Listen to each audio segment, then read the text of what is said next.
Halo, selamat pagi, siang, sore, malam teman-teman semuanya. Balik lagi bersama kami, APEM atau Anti Perdagangan Manusia. Di sini saya, Wildan Yuke bersama dengan teman-teman yang lainnya nih. Ada siapa aja? Saya Sukma. Saya Hayu. Saya Raffi. Oke nih, sekarang nih kita mau bahas isu-isu yang lagi rame nih di internet terkait dengan soal magang. Nah, anak-anak kuliah sekarang nih pada punya ketertarikan yang lebih eh, untuk mencoba-coba pengalaman mengenai dunia kerja. Nah, salah satu alurnya adalah lewat magang. Cuman kemarin ini ada berita-berita yang lagi rame ya terkait magang di luar negeri yang ternyata itu tuh kayak penipuan kayak gitu.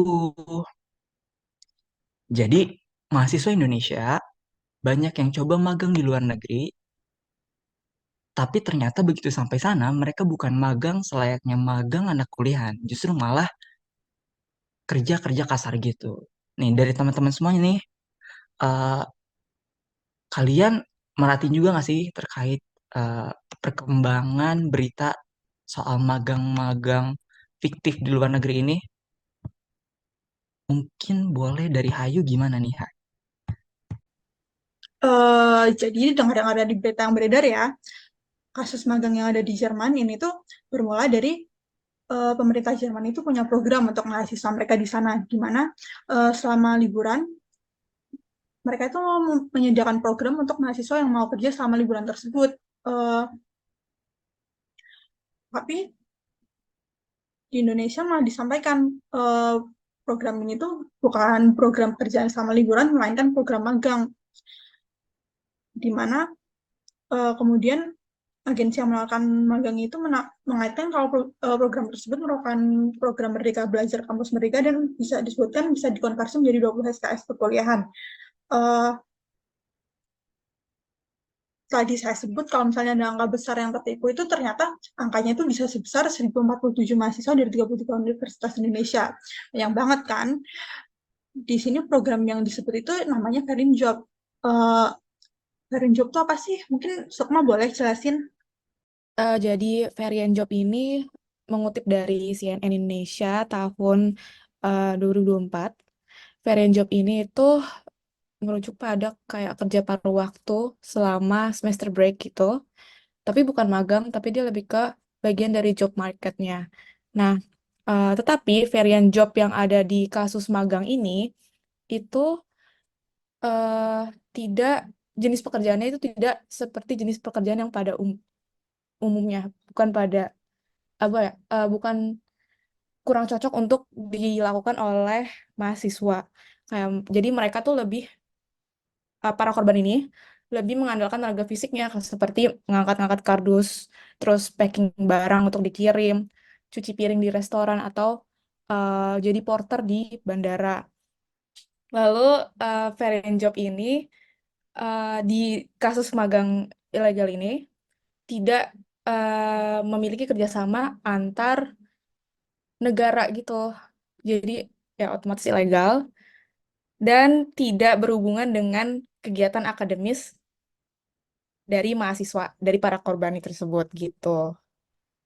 Oh, berarti ini tuh sebenarnya nih, kalau mungkin boleh saya sederhanain, eh di Jerman tuh ada program kerja per waktu atau program kerja itu tuh murni buat kerja kasar. Cuman di Indonesia didefinisikannya sebagai magang buat mahasiswa gitu ya. Nah, mungkin boleh dari Ramdan ngeliatin itu gimana, Dan? Nah, saya tuh juga tadi kan Sukma mention kalau ini tuh memang apa job market yang ada di Jerman gitu ya. Nah, jadi tuh tadi saya habis nyari-nyari kalau ternyata ada salah satu pelaku-pelaku yang mau ngadain variant job ilegal ini di Indonesia tuh ternyata pernah apply ini untuk diajuin ke Kemendikbudristek untuk masuk ke program MSIB ternyata. Jadi tapi itu ditolak sama Kemendikbudristek. Nah, mungkin ditolaknya tuh karena memang eh, jenis pekerjaannya tuh nggak cocok dibilang magang kali ya. Oh, iya sih, bener sih. Jadi sebenarnya dari varian jobnya itu sendiri itu emang udah coba buat ya kerja sama gitu kan sama Kemendikbud berarti ya. Cuman dari Kemendikbudnya ditolak karena kayaknya agak kurang nih kalau ini dimasukin bagian dari MSIB ya mungkin karena sifat pekerjaannya yang tadi itu ya bentuknya pekerja kasar atau pekerja lapangan bukan kerja-kerja yang perlu implementasi keilmuan gitu dari mahasiswa ya. Iya nggak sih? Iya, menurut saya juga benar-benar bukan pekerjaan yang membutuhkan basic akademik sih ini, dan bukan untuk eh, pekerjaan yang bisa dibilang untuk mengisi CV kan, karena mahasiswa sekarang banyak yang bilang mau magang untuk ngisi CV gitu. Tapi kalau bisa dibilang ya ini kayak Sukma tadi bilang, kalau itu kerja kasar, kerja lapangan yang gak ada hubungannya sama sekali dengan ilmu kuliah mereka. Oh alah, iya ya. Ngelihat mahasiswa-mahasiswa sekarang kan emang animonya itu emang seneng untuk memperkaya pengalaman CV apalagi ngelihat wah ini kerja di luar negeri nih. Tapi mereka nggak tahu, kayaknya mereka nggak tahu ya di luar negeri itu mereka kerja apaan. Nah, kemungkinan besar mahasiswa-mahasiswa ini tidak tahu mereka ini sebenarnya ke Jerman ini untuk bekerja seperti apa. Ini juga dijelaskan kalau ternyata mereka itu kontrak kerja yang akan mereka lakukan sama magang itu bukan ditandatangani di Indonesia, tapi melainkan di Jerman, di mana kontrak kerjanya itu jelas berbahasa Jerman dan 1.000 mahasiswa yang berangkat di sana tadi itu belum tentu semuanya fasih berbahasa Jerman. Tentunya mereka tidak akan tahu sebenarnya isi kontrak ini apa sih. Belum lagi mahasiswa-mahasiswa di situ juga ditipu dengan diminta membayar sekitar 150.000 sebelum berangkat. Kemudian setelah berangkat mereka juga harus memberi uang lagi kepada agensi yang mengantarkan mereka sampai ke Jerman. Begitu sampai ke Jerman ini tadi baru mereka menandatangani kontrak kerja yang disebutkan tadi yang membuat mereka tuh tidak tahu sebenarnya mereka ini bekerja apa sebenarnya di situ. Wah gila, berarti lumayan parah banget ya. Ini kasusnya pertama mereka udah coba kerja sama Kemendikbud ditolak terus, tapi ternyata programnya tetap dilanjutkan. Bahkan ada agennya yang sampai ngejerat ribuan mahasiswa. Nah ini tuh sebenarnya kalau ngelihat cakupan permasalahan sebesar ini tuh bisa dikasusin nggak sih? Sebenarnya masuk ke permasalahan apa ya? Dari Sukma mungkin boleh. Betul banget. Kasus ini bisa termasuk dalam tindakan perdagangan manusia di mana menurut pasal 1 Undang-Undang Nomor 21 Tahun 2007 TPPO atau tindak pidana perdagangan manusia orang ini merupakan tindakan perekrutan, pengangkutan, penampungan, pengiriman, pemindahan atau penerimaan seseorang dengan ancaman kekerasan, penggunaan kekerasan, penculikan, penyekapan, pemalsuan, penipuan, lalu penyalahgunaan kekuasaan atau posisi rentan baik yang dilakukan di dalam negara maupun antar negara untuk tujuan eksploitasi atau melibatkan orang tereksploitasi gitu. Oh, berarti ini tuh bisa ya dimasukin ke perdagangan manusia karena ada beberapa unsur tadi yang sebutin bahwa eksploitasi yang melibatkan penipuan nih. Jadi kan mahasiswanya kan tadi kayaknya nggak tahu nih mereka mau kerja apa. Mereka hanya taunya bahwa ini keluar negeri, mereka bakal dapat pengalaman dalam bentuk magang masuk di CV. Taunya malah ngerjain kerjaan kasar. Nah, jadi itu tuh bisa dikasusin ke perdagangan perdagangan manusia ya. Eh, iya nggak Hayu? Iya benar banget. Eh, Kasus malang di Jerman ini bisa aja kita masukkan ke kategori perdagangan manusia. Terus aku yakin yang dengar ini pasti penasaran deh kalau misal sampai ke luar negeri seperti itu, bagaimana caranya Indonesia mengatasi perdagangan manusia ini. Nah, untuk masalah perdagangan manusia sampai ke luar negeri seperti ini, sebenarnya ada yang kita sebut sebagai protokol Palermo. Di sini pada November tahun 2000, Persatuan Bangsa-Bangsa itu mengeluarkan protokol untuk mencegah, menindak, dan menghukum perdagangan orang, terutama terhadap perempuan dan anak-anak.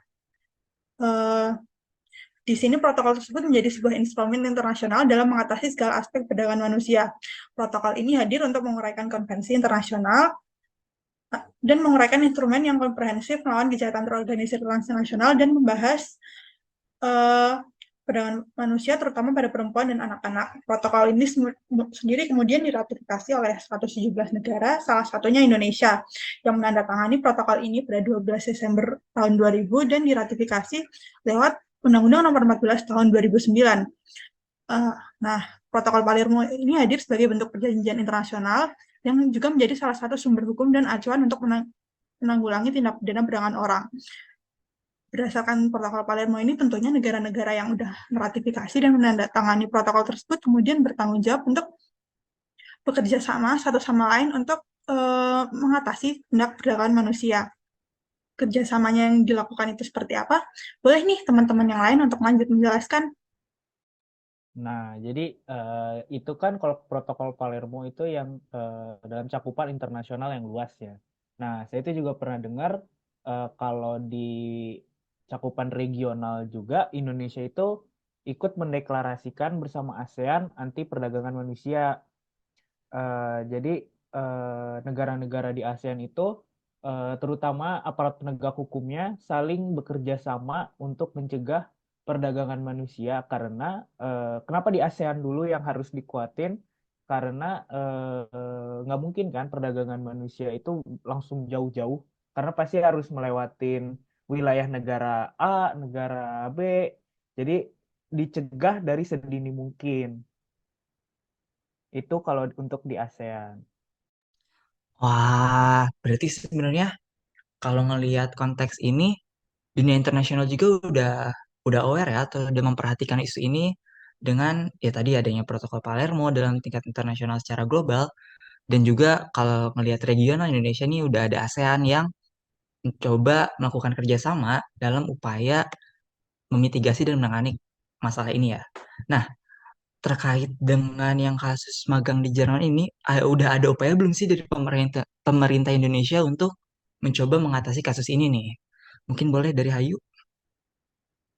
Nah, untuk masalah magang di Jerman ini sendiri, sebenarnya permasalahannya belum selesai ya, tapi yang jelas sejauh ini polisi lewat divisi hubungan internasional dan kedutaan besar RI di Jerman itu terus berkoordinasi, di mana mereka itu berusaha untuk terus memulangkan korban-korban yang bersangkutan, dan mereka juga berusaha untuk menangkap dua tersangka yang ada di Jerman tersebut. Jadi betul banget tersangka-tersangkanya ini udah mulai ditangkap-tangkapin. Lalu ada beberapa tersangka yang sudah mulai mengaku bagaimana proses mereka itu merekrut mahasiswa-mahasiswa ini untuk magang. Nah, ada beberapa yang mengaku kalau mahasiswa-mahasiswa ini eh, ditawarkan untuk magang dengan secara sukarela, bukan tanpa adanya unsur pemaksaan gitu. Jadi, walaupun begitu, tetap ini adalah perdagangan manusia. Oh iya iya. Jadi kasusnya itu sebenarnya masih berkembang ya eh, dalam upaya penanganan penyelesaiannya. Tapi sejauh ini perkembangannya berarti emang udah ada yang ketangkap, tapi masih di sisi lain mencoba memperdalam lagi di penyidikan dan penyelidikan.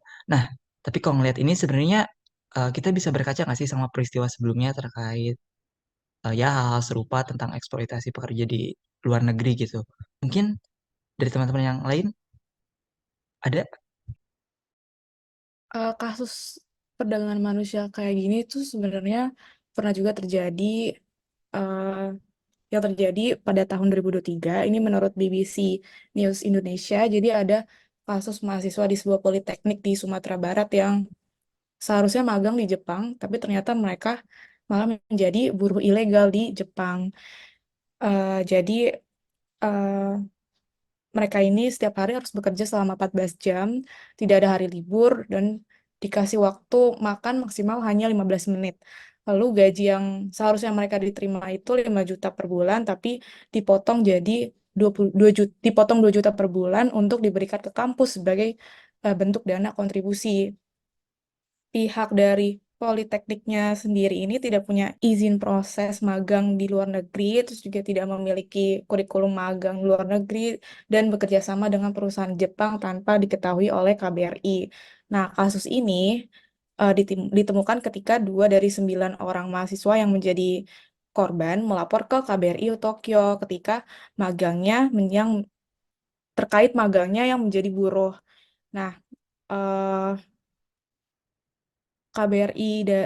KBRI Tokyo kemudian mewawancarai korban-korbannya, lalu langsung menghubungi ke Mabes Polri dan Polda tempat korban membuat paspor untuk segera menindaklanjuti kasusnya. Kemudian di kasus ini juga para korban itu sebenarnya sudah melaporkan hal ini ke kampus dan meminta untuk dipulangkan, tapi mereka malah diancam oleh pelaku kalau kerja sama Politeknik dan pihak perusahaan Jepang ini rusak, mereka akan di drop out dari kampus. Lalu kemudian Baris Krim Polri menetapkan 2 mantan direktur Politeknik tersebut sebagai tersangka kasus TPPO dengan mengirimkan mahasiswa magang ke Jepang. Para tersangka ini dijerat dengan pasal 4 dan pasal 11 UU nomor 21 tahun 2007 tentang pemberantasan TPPO dengan ancaman hukuman penjara maksimal 15 tahun dan denda maksimal 600 juta begitu. Oh, pernah ada juga ya kasus di Jepang. Ada lagi emang yang kasus yang lainnya masih ada ya? Masih banyak nggak sih? Ternyata ada. Di Taiwan juga ada kasus serupa, di mana modusnya itu juga untuk magang. Jadi pada tahun 2019 yang lalu disebutkan kalau sejumlah universitas itu mempekerjakan secara paksa ratusan mahasiswa Indonesia ke pabrik-pabrik dalam program magang. Universitas ini dalam hal ini tuh maksudnya adalah universitas yang berada di Taiwan tersebut. Dilaporkan lewat kanal berita China Times, disebutkan sekitar 300 mahasiswa Indonesia itu mereka berada di bawah usia 20 tahun dan terdaftar di Universitas Singwu yang mereka itu menawarkan program magang dimulai dari Oktober 2018. Para mahasiswa itu disebutkan bisa berkuliah sambil bekerja, disebutkan program magang itu. Tetapi kenyataannya para mahasiswa itu kuliah hanya pada hari Kamis dan Jumat, sedangkan pada hari Minggu sampai Rabunya mereka diangkut dengan bus-bus ke pabrik di Hsinchu. Mereka bekerja dari pukul 7:30 pagi hingga 7:30 malam dan hanya memiliki waktu istirahat selama 2 jam. Mereka juga disebutkan harus berdiri 10 jam per hari mengapak sekitar 30.000 lensa kontak. Padahal Kementerian Pendidikan di Taiwan itu sejatinya melarang adanya magang untuk mahasiswa di tahun pertama seperti ini. Tapi perguruan tinggi yang dimaksud tetap memperkerjakan para mahasiswa yang diangkut ke pabrik-pabrik tersebut. Wah, parah banget ya. Dan ternyata ada banyak loh kasus-kasus yang serupa terkait dengan permasalahan ini. Nah, kok ngelihat kasusnya banyak dan ternyata eksploitasinya sangat parah, kira-kira gimana sih bentuk kerjasama dari Indonesia sama negara-negara lainnya itu dalam menangani nih kasus TPPO ini? Nah, jadi yang saya tahu itu ya kayak tadi yang kayak di ASEAN. Jadi kalau di ASEAN itu antara negara-negara ASEAN bisa dibilang penanganannya udah cukup cepat ya. Jadi misalnya ada yang melapor ke KBRI atau misalnya ada yang melaporkan kasus terduga perdagangan manusia kayak gini, pihak kepolisian antar negara di ASEAN itu sekarang sudah setuju kalau mereka akan terbuka untuk saling memberikan data dan bantuan mereka untuk membuktikan apakah ini perdagangan manusia dan kalau iya mereka akan bekerja sama sebaik mungkin. Salah satu contohnya itu ada di kasus jual beli ginjal yang waktu itu kalau tidak salah itu ke Thailand. Jadi kepolisian Thailand dengan secara terbuka membantu pihak kepolisian Indonesia untuk menangkap pelaku yang ada di negara sana. Betul banget yang dibilang Ramdan. Eh, jadi menurut International Organization of Immigration atau IOM Indonesia tahun 2021, eh, proses penanganan TPPO ini bisa dengan cara kerjasama secara internasional atau kerjasama antar negara yang melibatkan kementerian, terutama Kementerian Dalam Negeri dan Kementerian Luar Negeri, aparat penegak hukum dan Konsulat Jenderal Republik Indonesia atau KJRI. Atau juga bisa melibatkan juga eh, Kedutaan Besar Republik Indonesia atau KBRI. Nah, kerjasama ini memungkinkan aparat penegak hukum antar negara untuk saling backup, saling membantu dalam melakukan penyidikan, penuntutan, dan proses peradilan pidana terkait kasus TPPO ini. Kemudian bagaimana sih semisal ditemukan korban TPPO dalam negeri?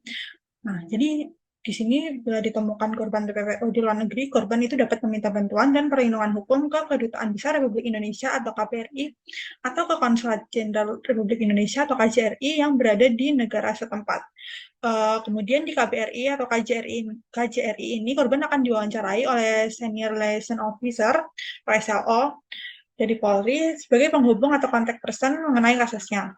SLO akan menghubungi Mabes Polri dan polisi tempat korban untuk membuat paspor untuk segera menindaklanjuti kasusnya.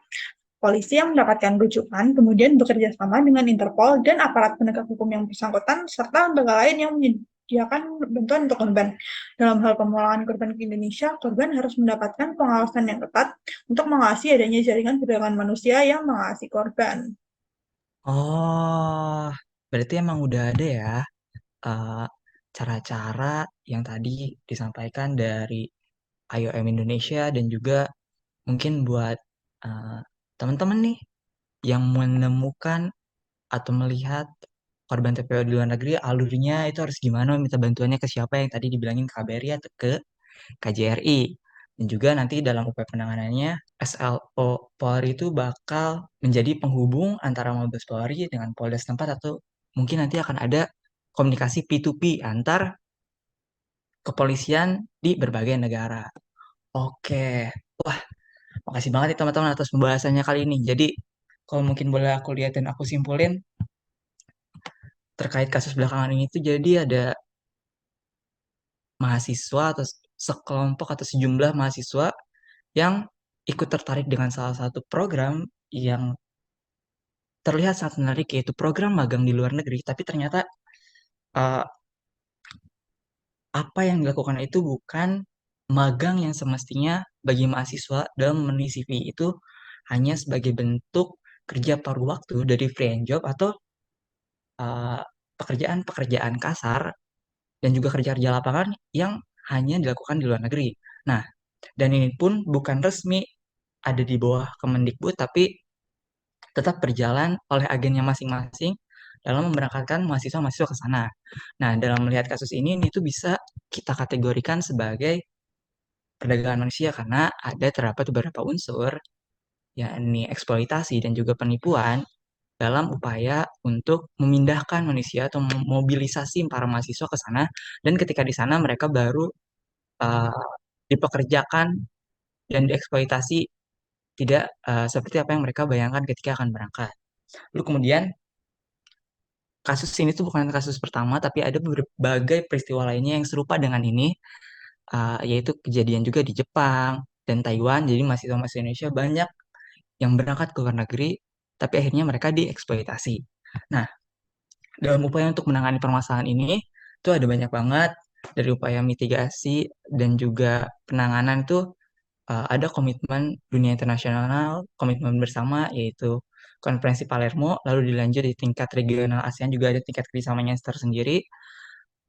Dalam upaya penanganannya pun bisa melibatkan International Organization of Immigration Indonesia dan juga upayanya ini melibatkan KBRI dan KJRI serta kepolisian. Oke, makasih banyak buat teman-teman semuanya.